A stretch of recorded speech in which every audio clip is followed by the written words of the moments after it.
Home made herbal shampoo घर में कैसे बनाएं। तो एक्चुअली हमने 3 महीने से 3 महीने से अब खुद मैं यूज कर रहा हूँ। तो एक्चुअली जब मैंने ये बनाया था तो पर्पज हमारा खाली ये था कि हम इसको नेचुरली यूज करें और केमिकल फ्री बनाए, ताकि अपनी बॉडी को केमिकल से थोड़ा फ्री कर रख सके। क्योंकि हमें पता है कि बॉडी के जो स्किन होती है उसमें डेंटिक सेल होता है, और डेंटिक सेल जो होता है वो इम्यूनिटी से कम्युनिकेट करने में के काम में आता है। जब भी कोई भी हमें डिसीज होती है तो सबसे पहले डेंटिक सेल को पता चलती है, और डेंटिक सेल ने अगर परफेक्टली इम्यूनिटी को कम्युनिकेट कर दिया तो पहली बात तो बीमार होने के चांसेस कम होते हैं, अगर हुए तो जल्दी रिकवरी होती है। जैसे कि किसी भी प्रॉब्लम को अगर 5W1 के फॉर्म में डिफाइन कर दिया जाता है तो प्रॉब्लम प्रॉब्लम को रिजॉल्व करने के, उसका सोल्यूशन निकलने के चांसेस बहुत हाई रहते हैं। तो हमने ये शैम्पू बनाया, और शैम्पू बनाने के बाद जब हमने इसको यूज किया तो हमको इसमें बहुत से ऐसे बेनिफिट मिले जिसके पर्पज से हमने यूज भी नहीं किया था। तो हमने सोचा क्यों ना ये बेनिफिट हिडन न रखा जाए और लोगों के सामने रख दिया जाए, ताकि जो भी लोग हैं अगर इसको यूज करना चाहें, इससे बेनिफिट लेना चाहें तो ले सकते हैं। तो हमें बेनिफिट क्या मिला, जो कि अननोन बेनिफिट था, हमें खुद भी नहीं पता था। जब हमने खुद इसको यूज किया तो कुछ बाल जो हमारे, कुछ बाल सफ़ेद थे, गिने चुने ही थे पर सब कुछ सफ़ेद थे। तो यूज करने के बाद वो बाल काले हो गए। साथ ही साथ जब बाल में जो क्या होता है कि जब सिर पे डंडक वगैरह जमा हो जाते हैं तो बालों में खुजली होती है, सिर पे खुजली होती है, तो उसमें भी बेनिफिट मिला। तो इंग्रेडिएंट्स क्या क्या है इसमें, इसमें इंग्रेडिएंट जो है आंवला, रीठा और सिकाकाई है। तो जो आंवला, रीठा, सिकाकाई है, इन सबको 100-100 ग्राम लेना है। अब ये सब ड्राई लेना है, जितना भी इसमें इंग्रेडिएंट 9 इंग्रेडिएंट सबको ड्राई लेना है, सब सूखा हुआ होना चाहिए। तो 100-100 ग्राम ये तीनों लेंगे। अगर उसमें ज़्यादा झाग चाहिए तो रीठा को 200 ग्राम कर सकते हैं। और जो तुलसी और नीम और मेहंदी है इनको 5-5 ग्राम लेना है। और जो गिलोय, ब्राह्मी और भृंगराज है इनको 10-10 ग्राम लेना है। और इन सबका पाउडर बना लेना है। पाउडर बनाने के बाद जो है तो उसको एयर टाइट कंटेनर में रख देना है। तो अब इसमें हम ये भी देख लेते हैं कि जो आंवला, रीठा, सिकाकाई है इसका बेनिफिट क्या क्या है।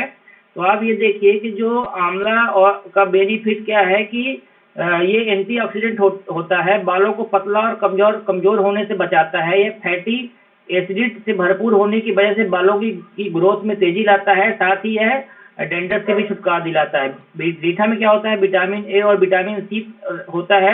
इससे बाल सुंदर, मजबूत और चमकदार रहते हैं।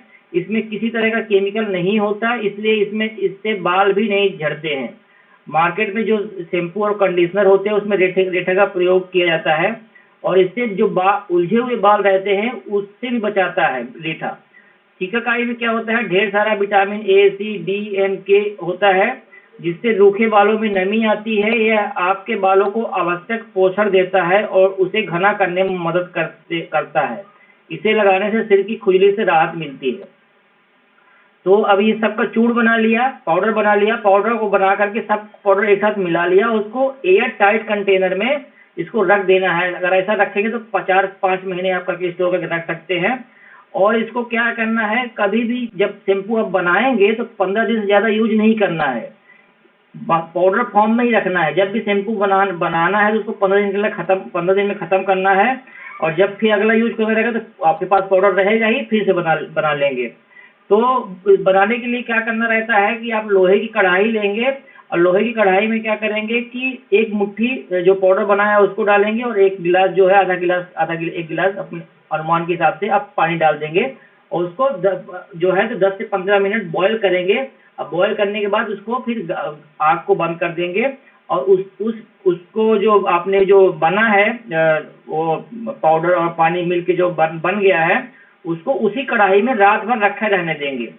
और जब सुबह रहेगा तो सुबह उसको लगाना रहेगा, एक शैम्पू की तरह यूज करेंगे।